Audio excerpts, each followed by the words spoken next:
Just this morning, I got a call from an agent who had a listing, and two people in the neighborhood wanted to make offers on the house, and there was no sale. He had one actual offer and one verbal offer. He called me up and he said, Marjorie, what do I need to do?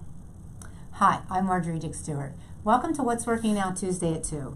Today I'm going to talk to you about what I told this agent to try to do with his seller to maybe save his transaction.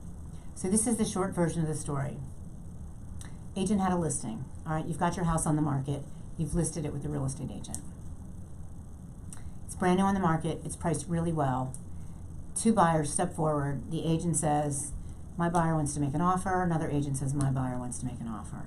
One of them is verbal, which is nothing, and one of them is a contract in writing with a deposit. The real estate agent takes this contract to his seller and says, hey, this is a great offer, you ought to sign it. If I can use numbers here, I'm going to say that the offer was about $485 to $490, and it had an escalation clause in it that said the buyer would pay over $500,000, up to five something, if there was another buyer to push the contract that high. That's called an escalation clause. Well, there was no other offer, so it couldn't be pushed. So the real estate agent called the buyer's agent with the contract in writing and said, hey, look, your buyer's willing to go up to five such and such. If your buyer will go up to five, my seller will sign the contract. Will your buyer go up to five? The buyer's agent said, sure. And then nothing was put in writing.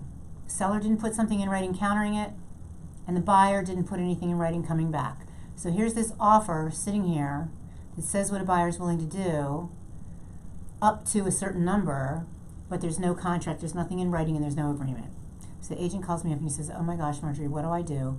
The sale didn't work out, and now the seller wants me to put it on the market for that 500 number because it looks like somebody was willing to pay that much. So we're dealing with, there's a listing on the market, there's a contract, and there's no ratified contract, and people are just talking, and there's nothing happening. How do you make the sale? So I said, okay, what you need to do is call the seller and ask the seller, would you be willing to sell this house the way the offer came in, where the buyer was willing to offer X, it was $485 or $495, somewhere in there. Forget about the escalation clause because there are no other offers. This is a good price for the property. Will you sign it? If the seller says yes, take that offer to the buyer and see if the buyer will now sign it. That's the only chance they have to save it. So what I'm going to say to you, if you're a seller, is when you've got an offer and there's an escalation clause, be careful in your negotiation. Make sure that everything's in writing. If everything is not in writing, you don't have anything. And number two, have your seller's agent, the person working for you, ask the buyer's agents to please not bring an escalation clause. Please bring me, what is the buyer willing to pay? Bring me something my seller can sign. An escalation clause is an invitation for the seller to cross out the numbers and send it back to the buyer and say, hey, we got another offer, will you pay this? And the buyer can say no, and you can be in limbo, just like this seller of this real estate agent. So lesson one is, find an agent who's strong enough to ask the other agents or help the other agents make their offers on the other side without an escalation clause. And two, if you get an escalation clause, answer it very quickly and make sure that the people are sitting by the phone, by a computer, so they can answer very quickly.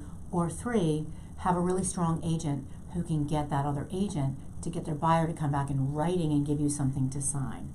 I hope that's not too confusing. All right, anyway, makes sense to me. Hope it makes sense to you. Please share that with a neighbor. If you've got a complicated situation, or you don't want a complicated situation, you're trying to figure out what to do, how to sell your house to get top dollar, call me. Call Marjorie Dick Stuart, 240-731-8079. Thank you for watching What's Working Now Tuesday at 2. Tell your friends. And if you have a subject that you want me to talk about on a video next week, please let me know. 240-731-8079. Happy New Year, by the way.